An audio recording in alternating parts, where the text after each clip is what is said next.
people who step up.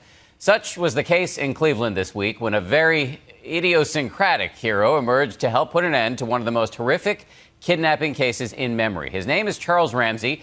He is a dishwasher turned icon who has a special way with words, as Nightline anchor Cynthia McFadden learned firsthand.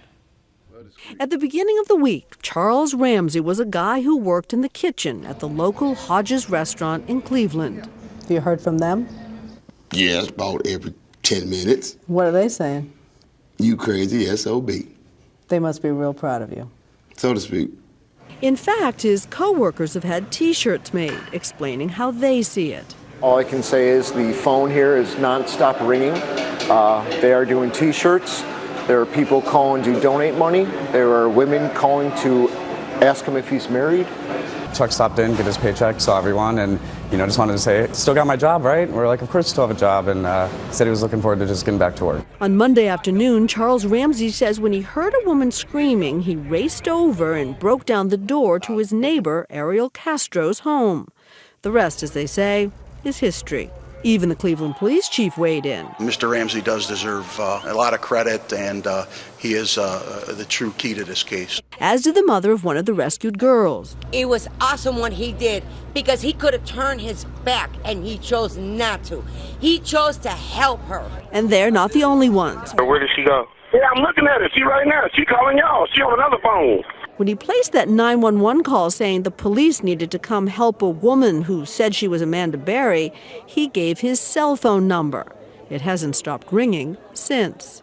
There are numbers in this phone that start off with 945650000 hyphen something something something hyphen. So I'm just guessing that's Denmark.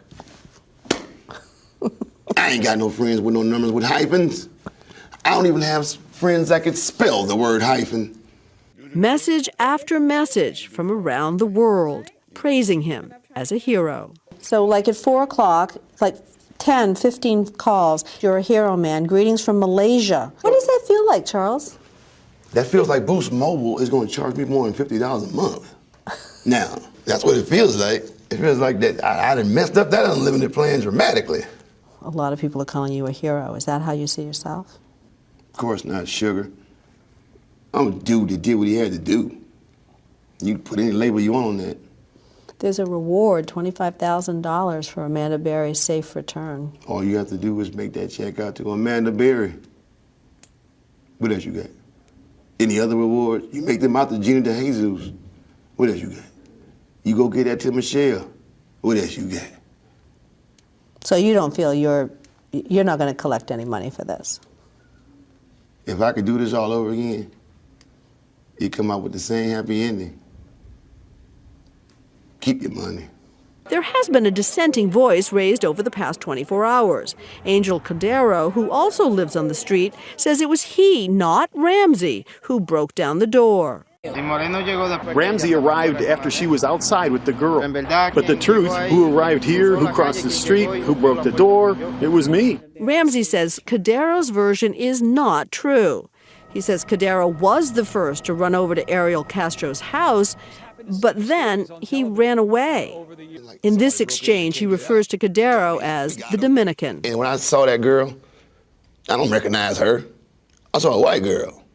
So, what's your problem? Keep in mind the Dominican, as I'm saying this, what's your problem, runs back over there behind me. I look across the street and say, she needs to get out of here. He says, I'm not getting involved in that. I did what I had to do, and she got out of there. Ramsey is the first to say he has not lived a perfect life. You have been in jail.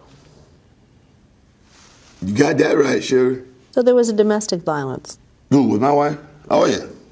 What happened? I was a piece of and she deserved better. You've kept yourself out of trouble since 2003, though. Oh, yeah. Oh, yeah. Oh, yeah. Oh, yeah. Yeah, yeah. No more stupidity. Because that's all it boils down to. If you're doing something and you get caught, whatever you're doing, it only means one thing. You're a failure. And then you reach that age It's like, am I going to be a total schmuck the rest of my life? Or are we going to stop being a schmuck? Well, on Monday, you showed the world you weren't a schmuck. Don't know about next Monday. Can't promise you nothing.